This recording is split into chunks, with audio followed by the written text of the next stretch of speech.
Vous avez besoin de financement ou d'une préautorisation hypothécaire pour un nouvel achat immobilier? Vous êtes en période de renouvellement hypothécaire et désirez obtenir les meilleures conditions? Contactez Francis Perrault-Varin, courtier hypothécaire Multiprêt Hypothèque, fier présentateur officiel de la saison 2 du podcast Flash Formation.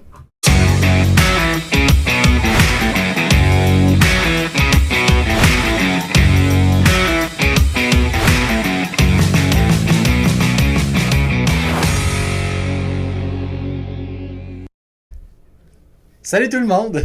Bienvenue à cet épisode du podcast de Flash Formation. Aujourd'hui avec mon collègue et ami Simon Brien. Salut Simon! Salut Marc-Antoine! Aujourd'hui, le leadership. C'est de ça qu'on va parler. Exactement. En fait, on va être même plus précis. On va parler d'un livre en particulier. Un livre que j'adore et qu'on s'est servi d'ailleurs dans plusieurs formations avec des officiers. On va parler du livre Extreme Ownership de Jocko Willink et Leif Babin. Là, deux choses. Un, les pompiers, ça lit pas tellement de livres. Puis là, ça semble être en anglais ton affaire. Effectivement, on s'excuse, JP Faubert. On a la version en français. C'est responsabilité absolue. Mais pour ceux qui sont moins des lecteurs de livres, ben, je vous conseille, et honnêtement, si vous parlez anglais, vous comprenez anglais, je vous recommande vraiment la version audible de Amazon, Extreme Ownership. Je ne sais pas comment ça se fait que c'est pas déjà un film, ce livre-là. C'est hyper intéressant parce que c'est des Navy SEAL qui racontent leur perspective en leadership qu'ils ont appris à travers leur combat, qui transforment et qui transfèrent ça, en fait, cette connaissance-là, au niveau des organisations publiques, police, pompiers, entreprises privées. Donc, très, très, très intéressant. Ça nous parle énormément, en tout cas au niveau, je pense, des services incendies, de la façon dont on peut intervenir, puis d'une vision un peu différente du leadership. Puis justement, avant qu'on parle un peu plus des leçons du livre, dis-moi, c'est quoi qui t'a le plus attiré vers ce livre-là? C'est-tu la ressemblance ou le fait que tu es capable de transposer les leçons du livre au commun des pompiers? Exactement. Dans le fond, c'est l'idée que on prend une organisation militaire avec une hiérarchie déjà très structurée et on peut l'appliquer dans une organisation comme un service incendie avec des grades. Et ce que j'aimais beaucoup, c'est le langage qui était utilisé dans la mesure où le titre le dit responsabilité absolue. Prendre la responsabilité de son organisation, mais à tous les niveaux, peu importe le niveau que vous venez d'atteindre dans votre organisation, que vous soyez recrue, pompier, lieutenant, directeur, peu importe, c'est vraiment d'arrêter d'un peu de transférer le blâme, de dire « Ah, mon organisation ne fait pas ça. Ah, quand est-ce que ça va être arrangé? » Non, c'est prends-le toi-même puis responsabilise-toi dans cet aspect-là. Puis comment ils te présentent, c'est qu'ils ont pris des histoires qu'ils ont vécues durant la guerre d'Irak. Et à la base, c'est des Navy SEAL. Donc, pour ceux qui ne connaissent pas les Navy SEAL, c'est les meilleures équipes de combattants qui existent probablement là, au niveau de la planète. Et on suit les deux auteurs qui sont Jocko Willink et Leif Babin, qui sont deux officiers qui faisaient partie des Navy SEAL. Et ils ont servi vraiment durant la guerre en Irak, et notamment lors des combats dans la ville de Ramadi.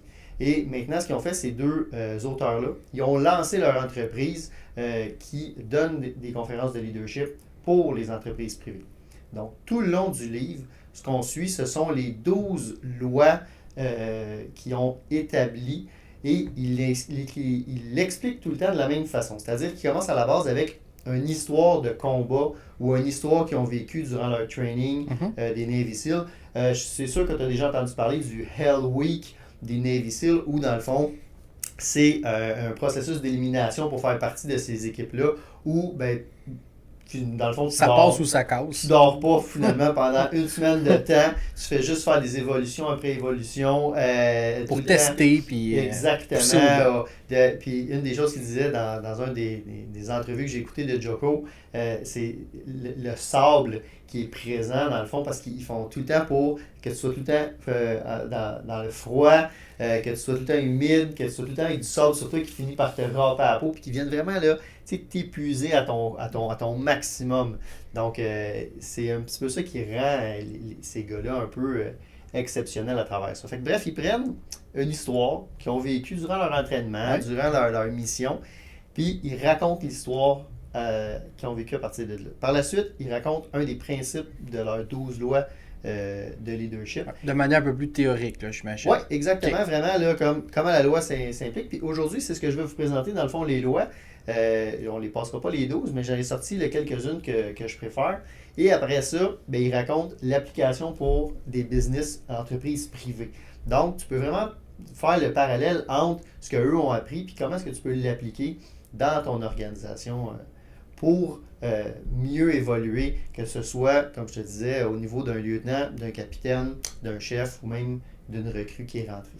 Puis, est-ce que on se donne-tu le défi de chacune des lois que tu vas parler, qu'on va essayer de les transposer à la vie de caserne, si on veut, ou à l'incendie? On essaie de trouver des exemples pour justement les mettre en contexte dans notre réalité? C'est ce que j'aimerais dans le fond. Puis en fait, pour te faire un petit teaser, on va écouter un extrait d'une conférence que Jocko explique. Dans le fond, ce qui est arrivé, on ne l'écoutera pas au complet. Pour ceux qui veulent l'écouter au complet, vous allez sur YouTube, tapez Jocko Willink, Jocko Willink, et TED Talks. Les TED Talks, qui sont des conférences très connues au niveau, là, ça parle de différents sujets. Donc, c'est l'histoire de quand lui est arrivé, ce qu'on appelle un blue on blue. Donc, ils ont combattu une unité, mais c'est une de ces unités qui se battait finalement contre une autre unité américaine. Donc, ce qui est le pire crime finalement qui peut arriver. Il pensait qu'il se combattait un insurgé, mais finalement, dans ce qu'il appelle the fog of war, dans le chaos, là. Dans le chaos, ils ont mal réussi à identifier qui était l'ennemi, puis par une série d'erreurs puis de malchance, les deux unités ont commencé à se combattre. Et malheureusement, il y a un soldat irakien, qui a été tué, qui était un de leurs alliés. Oui. 2 Irakiens blessés et même un de leurs Navy SEAL qui a été blessé. Et là, Jocko, il se fait demander de faire le debrief et de faire l'enquête. Et là, toutes ces opérations sont arrêtées. Et là, il demande à ce que d'expliquer qu'est-ce qui s'est passé dans le fond. Donc, on écoute un petit extrait de sa conférence.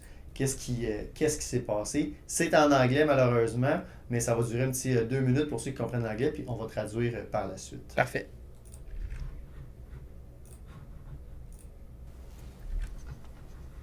But something wasn't right. For some reason, I just couldn't put my finger on who was at fault and who specifically I should blame for what had happened. And I sat and I went over it again and again and I struggled for an answer. And then when I was about 10 minutes from starting the debrief, that answer came and it hit me like a slap in the face. And I realized that there was only one person to blame for the confusion, only one person to blame for the wounded men, and only one person to blame for the dead Iraqi soldier. And I knew exactly who that person was. And with that knowledge, I walked into the debriefing room with my commanding officer and the master chief and the investigating officer were sitting there waiting for me along with the rest of my men, including my SEAL that had been wounded, who was sitting in the back of the room with his head and his face all bandaged up. And I stood up before them and I asked them one simple question. Whose fault was this? One of my SEALs raised his hand and he said it was my fault. I didn't keep control of the Iraqi soldiers I was with. And they left their designated sector, and that was the root of all these problems. And I said, no, it wasn't your fault. And then another SEAL raised his hand and said it was my fault. I didn't pass our location over the radio fast enough so no one knew what building we were in, and that's what caused all this confusion. It was my fault. And I said, no, it wasn't your fault either. And then another SEAL raised his hand. And he said, boss, this was my fault. I didn't properly identify my target, and I shot and killed that friendly Iraqi soldier. This was my fault. And I said, no, this wasn't your fault either. And it wasn't yours or yours or yours, I said as I pointed to the rest of the SEALs in the room. And then I told them that there was only one person at fault for what had happened. There was only one person to blame. And that person was me. Donc, comme tu peux voir, assez prenant, comme ça donne le ton un peu au livre. Là. C'est Mais vraiment ça... comme ça qu'il le donne. Et ce qu'il dit, c'est, pour ceux qui comprenaient peut-être moins, dans le fond, c'est qu'il a réuni l'ensemble de ses équipes. Il a demandé c'est à qui la faute. Et là, chacun des soldats, plus quelques soldats se sont levés à la main, dit c'est de ma faute, c'est moi qui ai mal identifié mon target. L'autre dit c'est de ma faute, c'est moi qui ai mal identifié où on était, j'ai mal retenu. Il dit non, il dit il y a une seule personne qui est à blâmer, c'est de ma faute, à moi. Parce que j'étais le commandant, tout ce qui se passe, c'est ma responsabilité.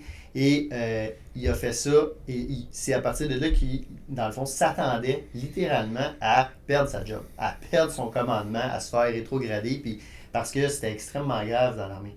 Mais en fait, l'effet qui est arrivé, c'est le contraire. Au lieu de perdre sa job, il est devenu encore plus confiant au niveau de ses missions, de ses hommes. Ses hommes ont vraiment compris de dire, ben, c'était pas quelqu'un qui allait distribuer la faute, c'est quelqu'un qui allait faire face, dans le fond, à l'adversité. Ses commandants supérieurs à lui ont dit, on peut vraiment y faire confiance, et tout l'ensemble de ça a découlé de ça. Donc la leçon, c'est, est-ce qu'il a perdu sa crédibilité en tant que leader? Ben non, pas du tout. Par contre, est-ce que son ego en a pris un coup? Tout à fait, puis c'est là que ça a été très, très dur, dans le fond. Il a eu peur ça a été difficile pour lui. Fait que c'est vraiment ça un peu l'idée des 12 lois qui sont établies. La première loi de Extreme Ownership, donc de responsabilité absolue, c'est vraiment de dire notre responsabilité qu'on a. Donc, ça va comme suit.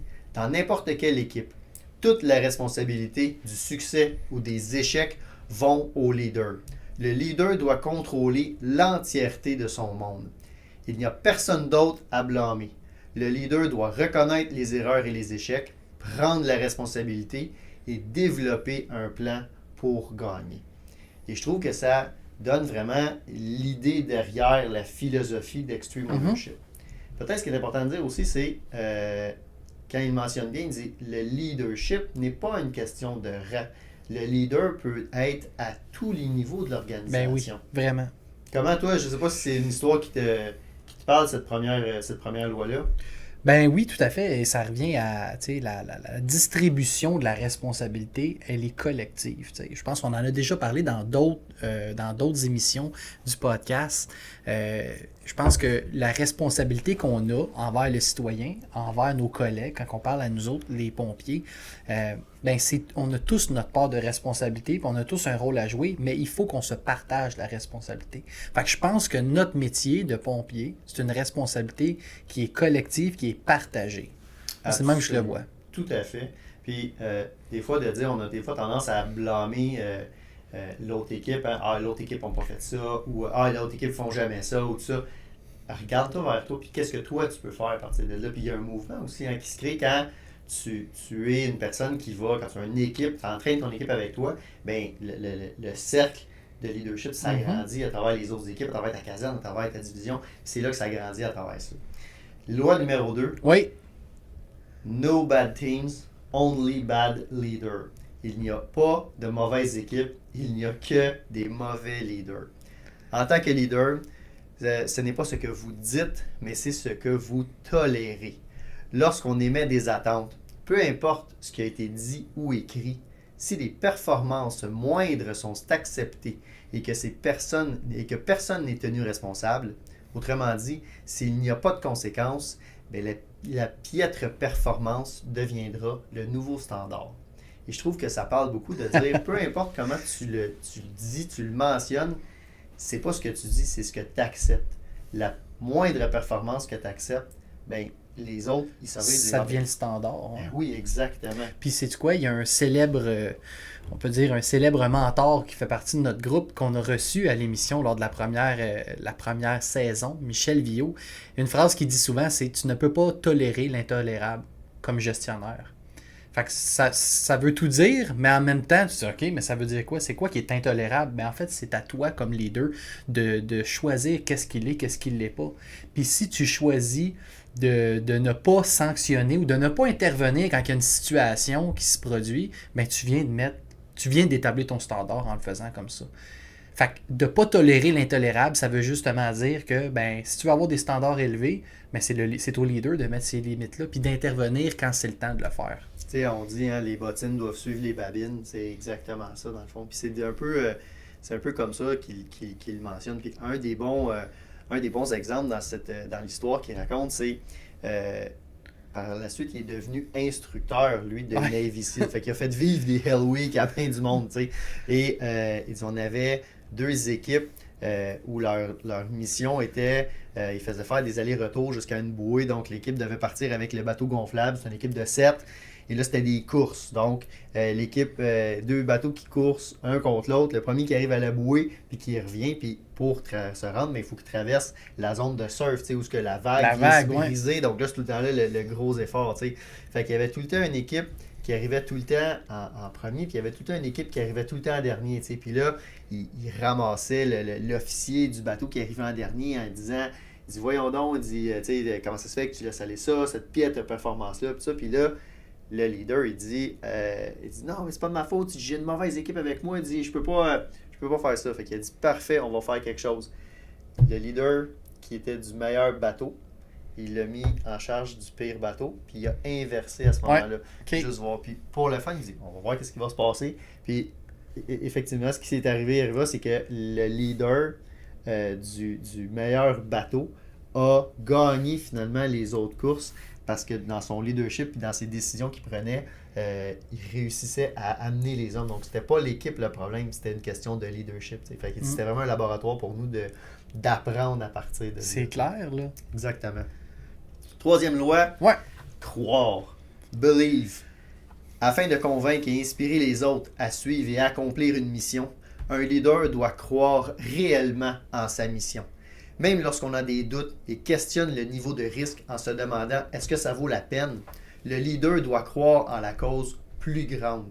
Si un leader n'y croit pas, il ne prendra pas les risques demandés pour surmonter les inévitables obstacles nécessaires à la victoire.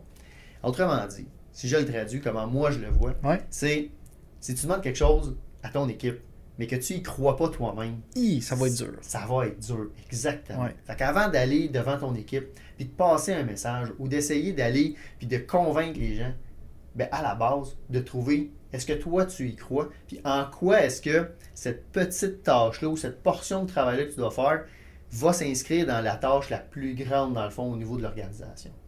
Comment tu vois ça, toi?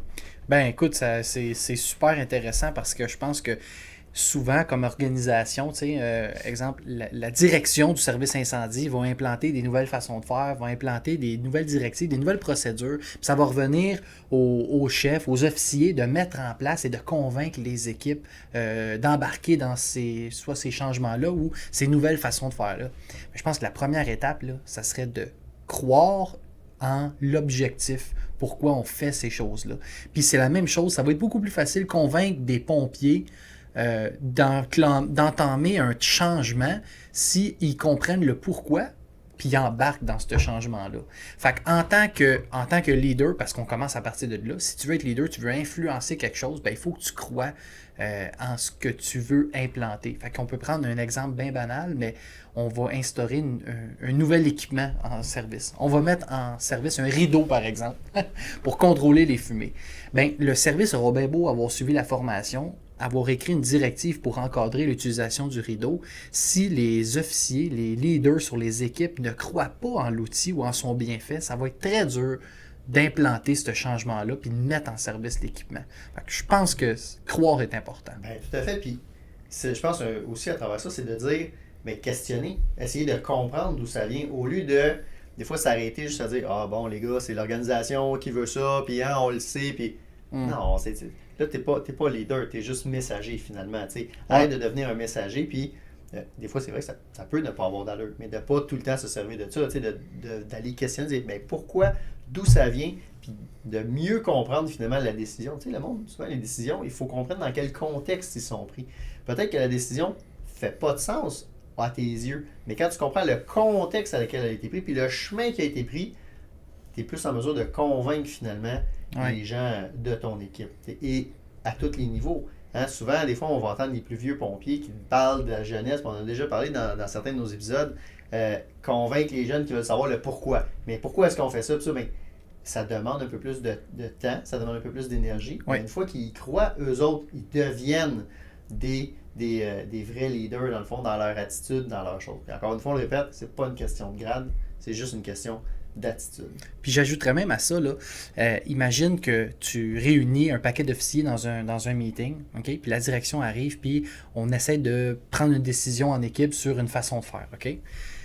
Ça se peut qu'il y en ait que on prenne un angle, une décision, puis que ça fasse pas l'affaire de tout le monde.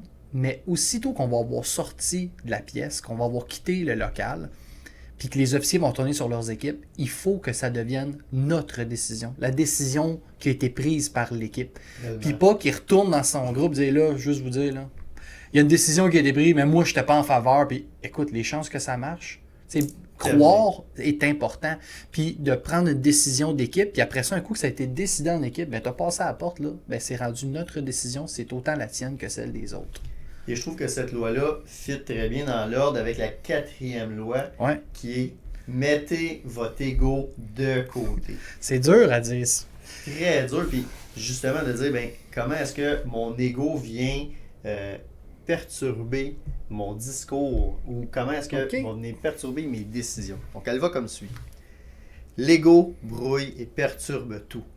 Le processus de planification, l'habilité à prendre les bons conseils, et l'habilité d'accepter les critiques constructives. Il peut même étouffer l'instinct de survie, ce qu'on appelle le self-preservation.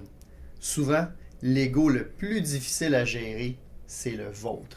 Donc, notre propre ego à travers ça. Ouais. Il y en a de l'ego d'un bon bien.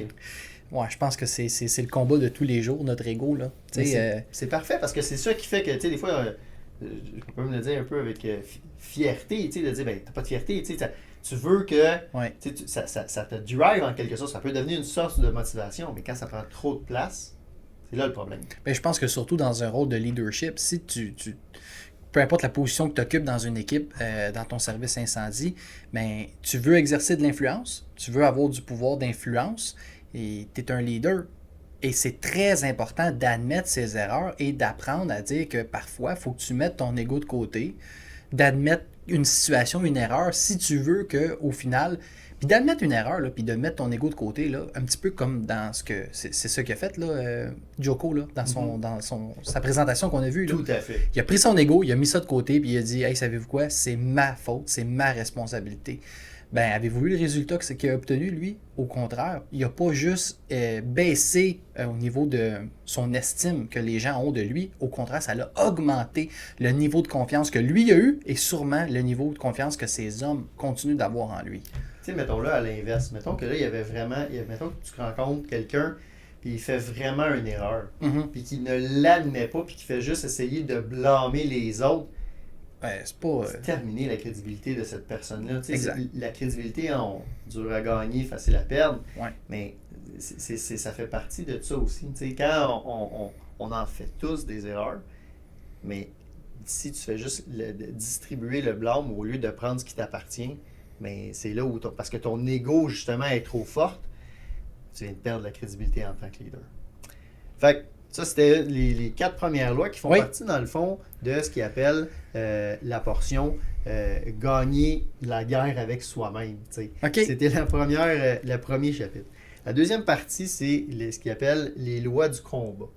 Il y en a qui on va les passer rapidement, je ne peux pas toutes les mentionner. Cover and move, donc couverture et mouvement. Donc, comment est-ce que on va faire en sorte qu'entre les équipes, on va pouvoir se backer. On va pouvoir se backer entre chacun. L'autre loi, c'est la simplicité. Donc, le combat, comme tout dans la vie, a différents aspects de complexité. Simplifier au maximum est essentiel au succès. Quand les plans ou les ordres sont trop complexes, les gens risquent de ne pas les comprendre. Et quand les choses vont mal, et inévitablement quelque chose finit par aller mal, la complexité crée des enjeux qui créent un effet de cercle vicieux menant au désastre. Qui dit, les plans des Navy SEAL, même si ça semble hyper complexe, puis il y a un paquet de facteurs qui vont rentrer en même temps à travers ça, lorsqu'ils vont faire des attaques, mais il dit, on essaye de mettre le plan le plus simple possible pour que tout le monde puisse le comprendre à sa simplicité. Il dit, si tu commences à donner des ordres qui ont 22 étapes, c'est sûr que quelqu'un va l'oublier, ça va accrocher. Puis même ça, je trouvais que pour, aussi simple que le combat incendie, bien effectivement, si tu donnes une tâche à une équipe, mais que tu lui demandes 14 éléments à faire, il va en oublier un, c'est sûr. D'essayer d'y aller le plus simple, au point au direct, je trouve que c'est quelque chose qui est hyper simple à appliquer finalement. C'est un peu ça le contexte. Puis on vient de réduire le facteur les chances de faire des erreurs. T'sais. Si tu gardes ça simple, ben, tout le monde va adhérer au plan, ça va être clair pour tout le monde, puis on n'aura pas besoin de revalider 2, 3, 4, 5 fois. Tu as donné le meilleur exemple. Tu es au PC, il y a une équipe qui vient chercher une affectation, garde ça simple. Au final, si tu veux avoir une rétroaction qui va aussi être simple et pouvoir passer à la prochaine étape de ton plan d'opération, il faut que tu gardes ça simple. Exactement. Marc-Antoine? Oui. Une que, en ce moment, je te confirme que je l'applique vraiment beaucoup. Oui. Prioriser et exécuter. Prioritize and execute. Tu vois que j'ai un bel anglais. Oui. Sur le champ de bataille, d'innombrables problèmes s'accumulent et font boule de neige. Chacun ayant son lot de complexité, chacun demandant votre attention. Mais un leader doit rester calme et prendre la meilleure décision possible. Pour faire ceci, les leaders des Navy SEAL utilisent, priorisent et exécutent. Ils utilisent la phrase suivante. Relax, regarde autour, prends une décision. Même les leaders les plus compétents peuvent se trouver débordés s'ils essaient d'attaquer plusieurs problèmes ou plusieurs tâches en même temps. Le leader risque d'échouer à chacune de ces tâches. Le leader doit plutôt déterminer quelle est la tâche la plus prioritaire et l'exécuter. Quand vous vous sentez débordé, rapportez-vous sur ce principe. Dans le livre, et je vais laisser les auditeurs l'écouter, il se raconte quand une mission qu'ils font se met à partir en vrille. Et là, il y a 22 problèmes. Ils sont attaqués d'un côté. Il y a des insurgés qui s'en viennent sur eux. Ils essayent d'évacuer à partir d'un autre petit toit, mais avec le sable, c'était une toile finalement de plastique qui servait d'espèce de protection pour le soleil, pour les citoyens qui habitaient là. Fait que le soldat, quand il a mis le pied sur le toit, dans le fond, il a mis le pied sur une toile, tombe en bas, il ne bouge plus. Et là, il y a 22 choses qui se promènent en même temps. Là, il dit, bon, qu'est-ce qu'il faut que je fasse? Première chose, sécurité du périmètre. OK, il dit là, j'ai relaxé, regardé toutes les choses que j'ai à faire. C'est quoi le plus important? Parfait, je vais commencer par sécuriser mon périmètre. Par la suite, je vais aller sécuriser ce soldat-là. Par la suite, ouais. Et là, il va comme ça, simplement par prioriser et exécuter. Pourquoi je te dis qu'en ce moment, je l'utilise beaucoup? Ben, c'est parce qu'on est dans l'organisation de notre projet tactique 2024, dont je vais te parler tantôt. Énormément de tâches à faire en même temps. Ça déboule. Ben, relax.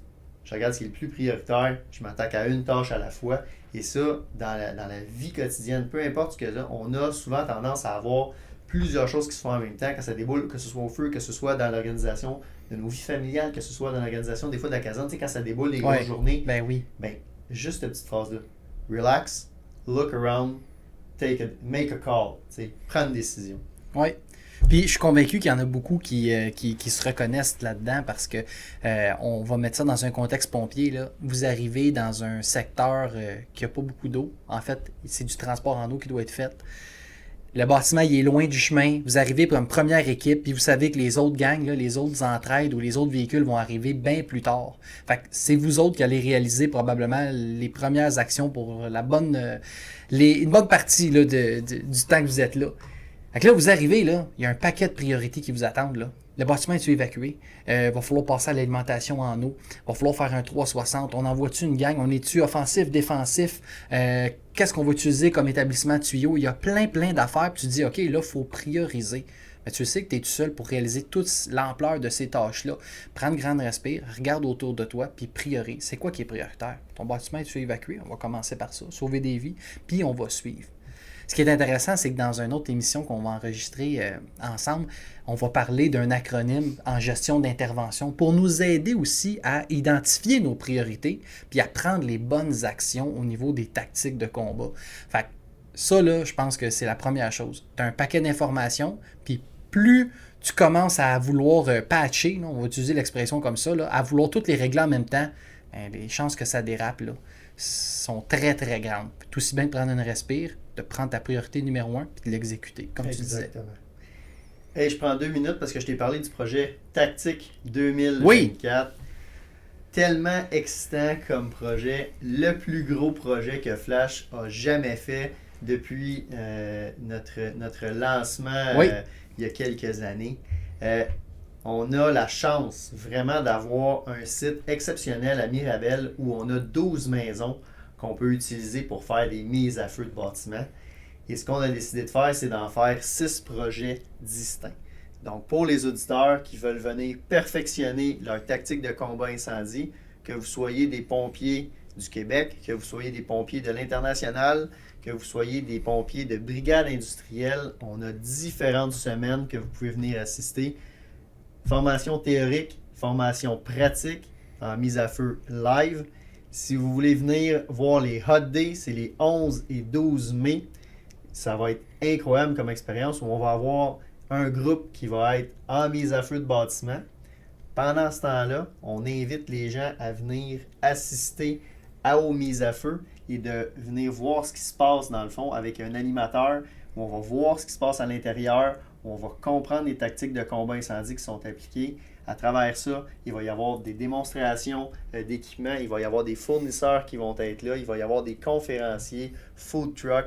Donc ça, c'est le 11 et 12 mai. Et l'ensemble des projets vont avoir lieu du 29 avril au 17 mai. Donc c'est un 3 semaines de mise à feu, 20 jours de formation, dont 12 jours de mise à feu de bâtiment. Énorme comme projet, mais on a vraiment hâte de participer à ça.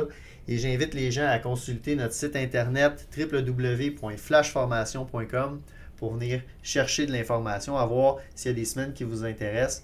Écoute, c'est pas dur, il y a des semaines, par exemple, je te parle de celle-là, la semaine tactique francophone qui va être du 29 avril au 3 mai. Eh bien, c'est logé en hôtel, mise à feu de bâtiment le vendredi, formation théorique du lundi au jeudi. On va parler de phénomènes thermiques, d'attaques transitoires, d'analyse de fumée, de flow pad, de mouvement convectionnel. On a des invités conférenciers le soir qui viennent nous parler de différents aspects. On fait des études de cas. Le vendredi, on fait des mises à feu de bâtiment pour mettre tout ça en pratique. Il y a la semaine internationale de tactique qui, elle, va être en anglais. Ça, c'est une journée de théorie, 4 jours de mise à feu. On va avoir des gens d'un peu partout. Déjà, les inscriptions, c'était même pas lancé officiellement. Puis on avait déjà 6 inscriptions de gens qui voulaient venir brûler ici puis venir apprendre de nous. Et ce qui est le fun dans ces cas-là, c'est souvent des gens qui sont... C'est de l'échange. C'est de l'échange parce que c'est des gens qui viennent d'un peu partout à travers le monde, donc ils viennent présenter ça. Donc on est vraiment contents de ce projet-là. Donc allez sur Internet, notre site, pour voir qu'est-ce qui va fitter pour vous finalement. Fait que si vous nous écoutez, vous êtes intéressé par le contenu de nos émissions, puis en plus de ça, vous avez peut-être déjà suivi des formations théoriques avec Flash Formation. Vous avez simplement de l'intérêt, je vous le dis, des mises à feu pour des pompiers. Il n'y a rien de plus concret que ça. Littéralement, c'est de se mettre les deux mains dedans. Fait que c'est bien beau de lire des livres, de s'informer, de se poser des questions, mais imaginez si on peut faire ça littéralement quand on est au combat avec des instructeurs qui nous accompagnent, avec un setup, une structure autour de nous qui favorise l'apprentissage. Les choses qu'on peut aller tirer de ça, c'est incroyable. Fait que moi, j'encourage les gens à aller vous inscrire à ça ou juste à poser vos questions pour voir quelle partie de ce projet-là vous intéresse le plus. Donc, très hâte, très hâte. Ben oui, tout à fait. On va avoir un gros mois de mai, mon Marc-Antoine. Oh oui, mais ça. Un autre loi Oui, qui on est rendu nous où? parle énormément, décentraliser le commandement. OK. Ça nous touche déjà un peu, c'est Oui. déjà un peu un concept qu'on utilise. Hein?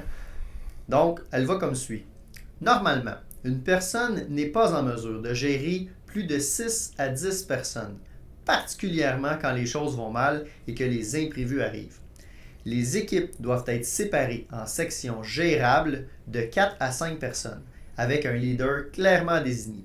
Ces leaders doivent comprendre la mission globale et ultimement l'objectif de la mission. Toutes les équipes agissant au niveau tactique doivent comprendre pas seulement ce qu'ils font, mais pourquoi ils le font. Ce qu'il veut, dans le fond, là, c'est descendre les opérations, descendre les choses. Exemple, quand il dit on a un plan de mission, on reçoit un objectif de mission, il faut que j'établisse le plan. Et c'est pas moi qui fais le plan, c'est mes gens en dessous de moi qui établissent le plan, puis qui réfléchissent, puis qui me l'amènent, et je décentralise le commandement le plus possible pour que ce soit eux autres qui sont investis au maximum dans l'élaboration du plan à travers ça. Moi, ça, je le juxtapose exactement au combat incendie quand on est sur une intervention. Tu sais, combien de fois vous avez entendu le PC dire on va mettre en place des officiers de secteur? Bien, pourquoi c'est si important? Bien, c'est de décentraliser un petit peu le commandement des opérations. Donc, mon PC, lui, en plaçant ses officiers de secteur, va venir limiter le nombre de personnes qui ont à interagir avec lui. Si on parle souvent de ratio de 1 pour 7 en incendie, qui est comme, si on veut, le maximum d'interlocuteurs différents avec qui on est capable d'interagir. Du moment qu'on a plus d'équipes que ça sur les lieux d'intervention, ben, il faut qu'on se mette des entremetteurs, si on veut, donc nos officiers de secteur qui vont venir aider, à réaliser le plan d'opération, à réaliser notre objectif, oui, mais on va s'assurer une meilleure cohésion. Parce que si tout passe par le même leader au niveau du commandement, à un moment donné, on va en échapper s'il y a trop de monde qui interagissent. Tout à fait, absolument. Avant-dernière loi, la prise de décision et l'incertitude. Et ça, je trouve ça intéressant comme concept. Rien ne pourra jamais vraiment capturer ou exprimer la pression de l'incertitude, du chaos et des éléments inconnus avec lesquels les vrais leaders doivent faire face. Le leader n'a presque jamais une vision complète, ni une compréhension claire et certaine de l'action ou des réactions de l'ennemi, même si la connaissance des conséquences immédiates d'une décision momentanée. Il est essentiel que les dirigeants agissent de manière décisive dans un contexte d'incertitude. Prendre les meilleures décisions possibles sur la base uniquement des informations immédiatement disponibles. Si on arrive au combat, on n'a jamais le plan parfait de tout ce qui se passe dans l'ensemble du bâtiment. On reçoit des informations, des citoyens. Ça rentre au compte-gouttes souvent. Exactement, mais de prendre une bonne décision. Il y a une scène fameuse qui existe dans une de mes séries préférées, Band of Brothers, Frères d'armes. Je sais pas si tu connais cette série-là. Je connais, mais je l'ai pas écouté. C'est un classique, il faut que tu l'écoutes une fois par année. C'est un 12 épisodes de je sais pas combien d'épisodes, je pense que c'est 12. Vraiment sur une équipe de combat, c'est une vraie série dans le fond. C'est une vraie équipe de combat qui était utilisée dans la Deuxième Guerre mondiale. C'est la Easy Company de la 101e d'aéroportée. C'est ceux qui ont aimé Sauver le soldat Ryan. Ouais. Ben, c'est les mêmes réalisateurs qui ont fait, donc Steven Spielberg puis Tom Hanks, qui ont créé la série Band of Brothers, et ils suivent cette unité de combat-là pendant tout le temps de la Deuxième Guerre mondiale. Puis c'est une des unités qui est très fameuse parce qu'ils ont réalisé énormément de missions, puis c'était des gens qui étaient parachutés. Donc c'était un peu spécial comme une unité de combat parce qu'ils disaient on est des paratroopers, on est supposé être encerclés par l'ennemi parce qu'on se fait dropper, nous, dans le milieu de territoire ennemi. Exactement. Et dans cette série-là, à un moment donné, ils font une attaque sur un village et ils émettent beaucoup de réserves sur leur nouveau lieutenant. Il dit c'était pas un mauvais lieutenant parce qu'il prenait des mauvaises décisions. C'était un mauvais lieutenant parce qu'il prenait jamais de décision. Et quand arrive le moment fatidique, effectivement, qui finit par geler, il finit par il fige, pas capable de prendre une décision. Et là, tu le vois dans les chaos de la guerre, les informations rentrent, puis là, il y a des ennemis qui font des mouvements de troupes, que lui, il devrait prendre des décisions, puis il est vraiment complètement figé, fait qu'il se fait relever. Et là, tu vois au contraire l'exemple du super leader qui fait OK, c'est quoi? Priorité, relax, look around, make a call. Il fait juste regarder, il dit OK, oubliez ça, on commence par attaquer cet objectif-là, fais-moi une frappe là, puis en dedans de 2 minutes, il réussit à réorganiser complètement l'attaque. Fait que c'était vraiment intéressant à travers là. Puis, donc, la prise de décision et l'incertitude, de prendre une décision malgré l'incertitude, c'est essentiel, surtout dans un milieu comme on est en ce moment. Ça vous est probablement déjà arrivé de constater après qu'une décision a été prise, de questionner après, ben voyons donc, comment ça il a pris cette décision-là? Puis, les pompiers de trottoir après, là, qui regardent l'événement puis qui se questionnent, hey, je pense pas qu'il a fait un bon call. Mais probablement qu'au moment où la décision a été prise, exactement, il l'a fait avec toutes les connaissances, les informations qu'il possédait. Il a pris la meilleure qu'il pouvait à ce moment-là. C'est facile après, un coup qu'on a le big picture, de dire « Ah, mais il n'aurait pas dû dire ça. » Ouais, mais il ne savait pas. Il n'y avait pas toutes les informations au moment qu'il a fait sa prise de décision. Et pourtant, c'est important d'en prendre une décision. Tout à fait. Ma dernière loi, oui, la dernière loi, mais une des lois que j'adore, qui est un peu spéciale et qui, dans le fond, est devenue leur deuxième livre. La discipline égale la liberté. Et là, tu te dis, mais voyons, comment est-ce que la discipline peut te donner de la liberté? Puis le deuxième livre ne parle que de ça. Chaque leader doit marcher sur une mince ligne. Le simple fait de reconnaître ce fait est l'un des outils les plus puissants qu'ils connaissent. Parce qu'il dit, un leader doit être confiant, mais pas arrogant. Un leader doit être courageux, mais pas téméraire. Compétitif, mais quand même un bon perdant. Attentif aux détails sans être obsédé par eux. Fort, mais aussi avoir de l'endurance. Doit être un leader et un disciple, capable de suivre aussi les ordres. Être humble sans être passif. Agressif, mais non autoritaire. Silencieux sans être muet. Calme sans être un robot. Logique, mais non sans émotion. Être proche de son équipe, mais jamais trop proche de façon à ce que l'équipe devienne plus importante que la mission. Pas trop proche de façon à ce qu'ils oublient ou ce qu'eux ils oublient qui est en charge. Puis être en mesure de faire preuve de responsabilité absolue tout en faisant preuve de délégation. Fait que finalement, comme tu dis, vraiment de marcher sur la ligne où, oui, c'est important, comme tu disais, par exemple, d'être humble, mais pas non plus d'être passif. Exact. Ou d'être comment dire, discret ou de prendre le temps d'analyser, d'écouter, mais ça ne veut pas dire d'être complètement muet aussi. T'sais. Puis il va même plus loin que ça en disant la discipline égale la liberté dans plein de facettes de ta vie. Si tu as la discipline, exemple, de bien manger, tu as la discipline de bien t'entraîner, tu vas avoir la liberté de faire plus de sport, tu vas avoir la liberté d'être plus en santé longtemps. Si tu as la discipline de faire les tâches qui te tentent moins rapidement, tu vas avoir beaucoup plus de temps, de liberté pour pouvoir faire ce que tu veux. Si tu as la discipline de bien travailler, puis d'aller chercher un bon montant, puis d'avoir la discipline d'aller à l'école, tu vas avoir la liberté de pouvoir profiter d'un paquet de choses. Et il l'amène comme ça sur plein d'aspects. Puis c'est vrai que ça fait longtemps que j'ai lu le livre, puis cette loi-là m'a tout le temps marqué de dire, si j'ai la discipline de m'entraîner, de bien manger, juste exemple, je vais avoir la discipline de prendre 15 minutes par jour, puis de lire mes directives. Mais je vais avoir la liberté d'avoir acquis une énorme connaissance, je vais avoir la liberté de prise de décision, d'être d'être assis sur un énorme paquet de connaissances pour prendre les meilleures décisions opérationnellement. Ça, c'est dans toutes les facettes des opérations. Donc, je trouvais que cette loi-là qui peut paraître un peu le grand terme qu'on utilisait, la dichotomie, la dichotomie de la prise de décision, ben c'est hyper intéressant de ce côté-là. Puis je trouvais que ça valait la peine d'en parler. Oui, vraiment. Puis pour ceux qui n'ont pas eu l'occasion ou qui sont intéressés à lire justement un ouvrage de Jocko Willink, il n'y a pas seulement que ce livre-là. Comme Simon l'a dit, il y a d'autres ouvrages qui ont été écrits.